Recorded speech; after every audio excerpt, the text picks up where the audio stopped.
विपरीत।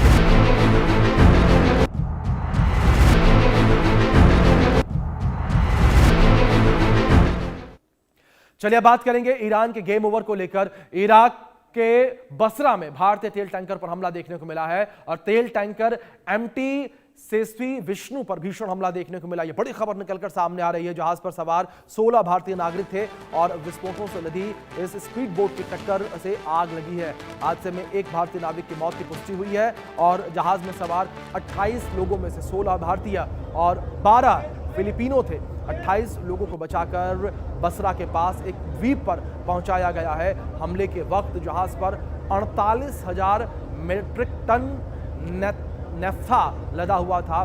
बगदाद स्थित भारतीय दूतावास भारतीयों की मदद और वापसी में जुटा हुआ है। ये बड़ी खबर निकलकर सामने आ रही है, जहां जंग जो है वो अपने चरम पर पहुंचती नजर आ रही है और जंग में लगातार जो है हमले बढ़ते चले नजर आ रहे हैं। विस्फोटों से लदी स्पीड बोट की टक्कर से यह हादसा हुआ।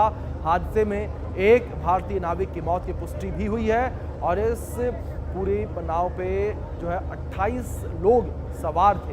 ये बड़ी अपडेट, जिसमें 16 भारतीय और 12 फिलिपिनो सवार थे, जिसमें से एक भारतीय की मौत की खबर निकलकर सामने आई है। एक भारतीय चालक दल की मौत की खबर निकलकर सामने आई है। विस्फोटों से लदी स्पीड बोट की टक्कर नाव से हो गई और हादसे में एक भारतीय नाविक की मौत की पुष्टि भी हुई है। ये बड़ी खबर जो फिलहाल सामने आ रही है। इराक के बसरा में भारतीय तेल टैंकर के ऊपर हमला हुआ है। ये बड़ी खबर निकलकर सामने आ रही है। तेल टैंकर जो है एमटी सेफ्सी विष्णु के ऊपर ये कह सकते हैं कि हमला हुआ। ये विस्फोट से भरी स्पीड बोट जो है वो टकराई है। इस टक्कर के बाद आग लग गई। ये कुछ तस्वीरें आपके स्क्रीन पर। हादसे में एक भारतीय नाविक की मौत की पुष्टि हुई है। ये बड़ी खबर जो फिलहाल निकलकर सामने आ रही है। एक भारतीय नाविक की मौत की पुष्टि इस हमले में हुई है।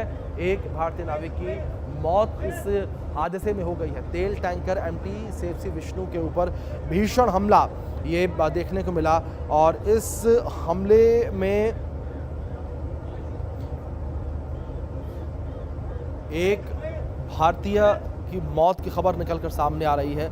एक भारतीय की मौत हो गई है इस हमले में। जिस तरीके से यहाँ पर एक स्पीड बोट जो है वो टकराई है, स्पीड बोट के टकराने की वजह से ये हादसा जो है वो हुआ है। इस हादसे में एक भारतीय की मौत की खबर जो है वो निकलकर सामने आ रही है। एक भारतीय की मौत जो है वो इस हादसे में हो गई है।